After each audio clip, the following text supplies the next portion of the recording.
Hi friends, అందరికీ నమస్కారం. నేను మీ Mohini. Welcome to my channel Mohini's home. ఈరోజు ఇవి కొత్త ఐటమ్స్ అండి తీసుకున్నాము. ప్లేట్లు, తర్వాత ఈ 2 గరిటెలు, ఇంకా స్టెయిన్లెస్ స్టీల్ కడాయి అండి, ట్రిపుల్ లేయర్ది తీసుకున్నాను. చాలా వెయిట్ ఉందండి. ఇదైతే పాల కోసం తీసుకున్నాను.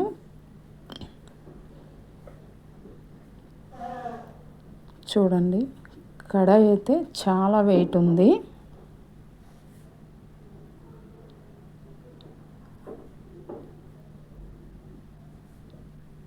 ఇంకా అన్నీ కూడా అల్యూమినియం అన్నీ మార్చేసాను.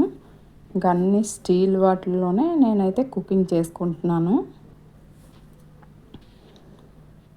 అందరూ కూడా ఇలాగే చేసుకోవాలని నేను కూడా అనుకుంటున్నాను. ఎందుకంటే ఆరోగ్యమే ఫస్ట్ మనం కాపాడుకోవాలి కదా. అందుకు అల్యూమినియంని అవాయిడ్ చేయాలి. చూడండి, ఈ గరిటెలు కూడా చాలా వెయిట్ ఉన్నాయండి. ఈ ప్లేట్స్ కూడా చాలా బాగున్నాయి. ఇంకా చిన్నవి 4, పెద్దవి 4 అయితే తీసుకున్నాను.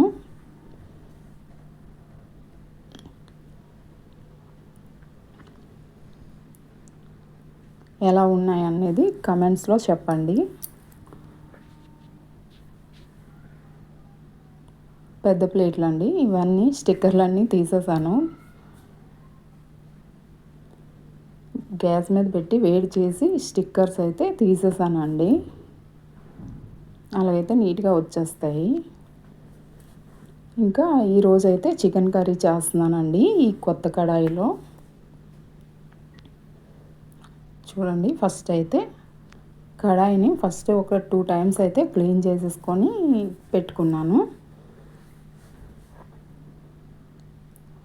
ఫస్ట్ ఇలా ఆయిల్ వేసుకొని కరివేపాకు అయితే కొంచెం ఎక్కువగా వేసుకుంటున్నాను.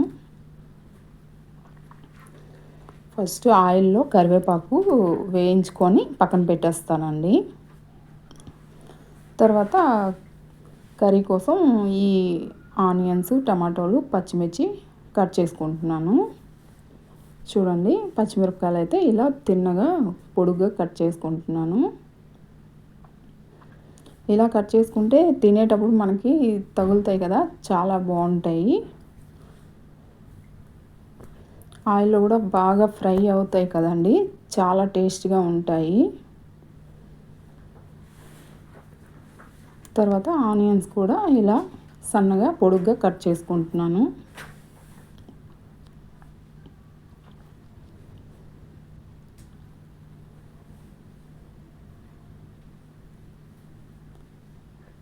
పచ్చిమిరపకాయలు వేగేలోపు ఈ ఆనియన్స్ అయితే కట్ చేసేస్తున్నాను. ఆనియన్స్కి ఫస్ట్ అది తీసేయాలండి.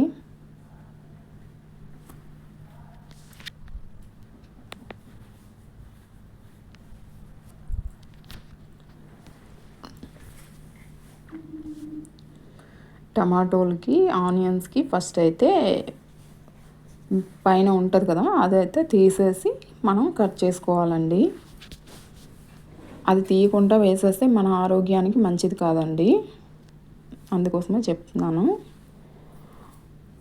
తర్వాత పచ్చిమిరపకాయలు అయితే ఫ్రై అయిపోయాయి. ఇంకా ఆనియన్స్ వేసేస్తున్నాను.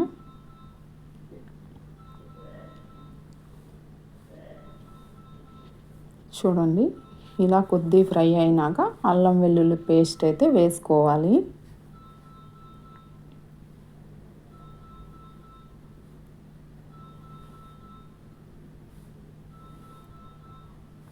అల్లం వెల్లుల్లి పేస్ట్ అయితే 1.5 స్పూన్ వేసుకున్నానండి.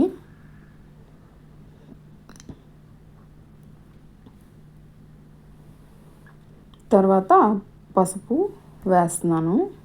అల్లం వెల్లుల్లి పేస్ట్ కొద్దిగా ఫ్రై అయినాక పసుపు, కారం అన్నీ వేసేసుకోవాలండి. పసుపు 1 స్పూన్ వేసుకున్నాను. కారం అయితే 2.5 స్పూన్స్ వేసుకున్నాను. తర్వాత ధనియా పౌడర్ ఒక 2 స్పూన్స్ వేసుకున్నాను. తర్వాత సాల్ట్ ఒక స్పూన్ అయితే వేసుకున్నాను. చాలకపోతే తర్వాత చెక్ చేసుకొని వేసుకోవచ్చు. సాల్ట్ ఎప్పుడు కూడా ఎక్కువ వేసేయకూడదండి. లాస్ట్లో మళ్ళీ చూసుకొని వేసుకోవచ్చు. తర్వాత అయితే చికెన్ మసాలా పౌడర్ ఉంది కదా, ఎవరెస్ట్ది నేను అయితే వాడతాను. ఎవరెస్ట్ చికెన్ మసాలా చాలా బాగుంటుందండి. అది కూడా కొంచెం వేసుకున్నాను.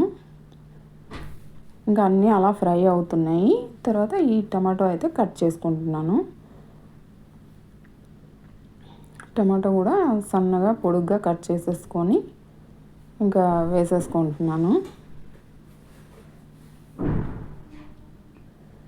చూడండి ఇలా ఇంకా బాగా కలిపేసి మూత పెట్టేసుకుంటే టమాటో కూడా కొంచెం మగ్గుతుంది.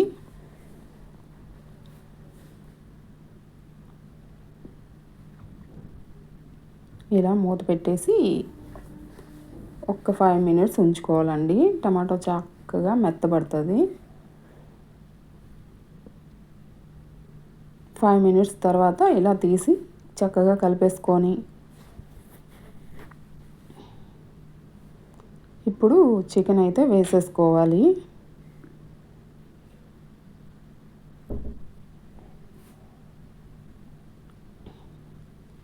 చికెన్ అయితే బాగా కడుక్కొని 2-3 సార్లు పెట్టుకున్నానండి. ఇప్పుడు ఇందులో వేసేసుకొని చక్కగా కలిపేసుకోవాలి. బాగా అన్నీ కలిసేలాగా కింద నుంచి అన్నీ బాగా కలిపేసుకోవాలి. ఇంకా అలాగా మూత పెట్టేసుకొని కుక్ చేసుకోవాలి. ఇంకా 10 మినిట్స్ అలా మూత పెట్టేసి కుక్ చేసుకున్నాక అందులోంచి వాటర్ అయితే వస్తుందండి చికెన్లోంచి. ఇంకా ఆ వాటర్తోనే అది బాగా కలిసి బాగా ఉడికిపోతుంది.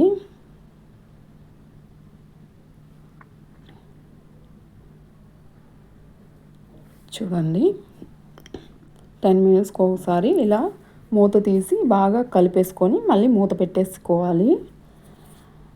తర్వాత కరివేపాకు అయితే ఫస్ట్ ఆయిల్లో వేయించి పక్కన పెట్టుకున్నాం కదా, బౌల్లో వేసుకొని తర్వాత కొత్తిమీర కూడా పెట్టుకున్నాం కదా కట్ చేసుకొని. ఇప్పుడు కరివేపాకుని ఇలా చేత్తో నలిపేస్తున్నానండి.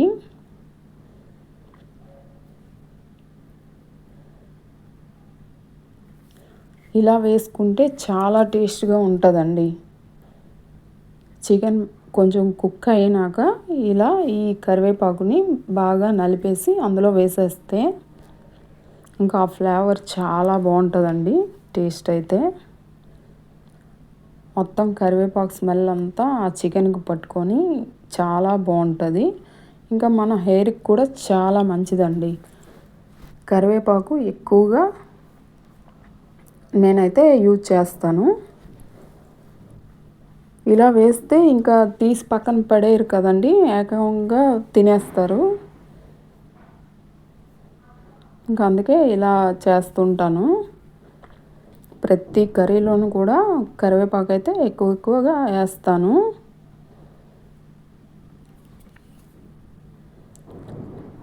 ఇది వేసాక చక్కగా కలిపేసుకోవాలండి. చూడండి మనమైతే వాటర్ కూడా ఇంకా వేయలేదు, చికెన్లో వచ్చిన వాటరే. ఇప్పుడు కొద్దిగా వాటర్ అయితే వేస్తున్నానండి. ఇలా చేసుకుంటే రోటీస్లోకి అన్నంలోకి చాలా బాగుంటుందండి. టేస్ట్ అయితే చాలా బాగుంటుంది. మీరు కూడా ఇలా ట్రై చేసి చూడండి. ఎలా వచ్చిందో కమెంట్స్లో చెప్పండి. ఇంకా బాగా కుక్ అయిపోయిందండి. కర్రీ మనకి రెడీ అయిపోయింది. ఇంకా లాస్ట్లో ఇలా ఉడికించేసుకొని స్టవ్ ఆఫ్ చేసుకొని కొత్తిమీర కట్ చేసి పెట్టుకున్నాం కదండి సన్నగా, అది కూడా లాస్ట్న వేసేసుకోవాలి పైన.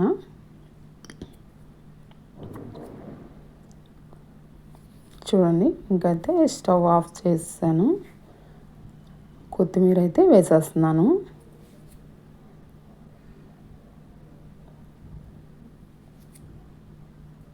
టేస్ట్ అయితే సూపర్గా వచ్చిందండి.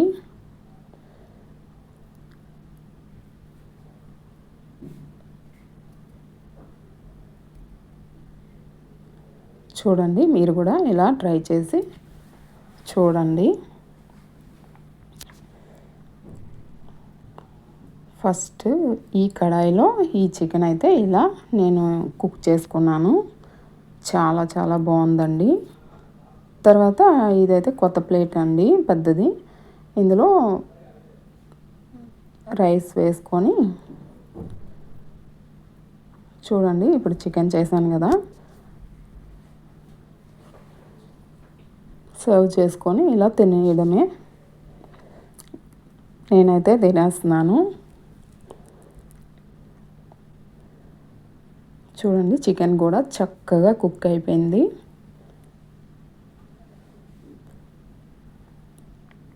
చూస్తుంటే నోరు ఊరిపోతుంది కదండి. నేనైతే ఇంకా ఆగలేను, తినేస్తాను. చాలా టేస్టీగా ఉందండి. వీడియో నచ్చితే లైక్ చేయండి, షేర్ చేయండి, సబ్స్క్రైబ్ చేసుకోండి నా ఛానల్ను. బాయ్ అండి.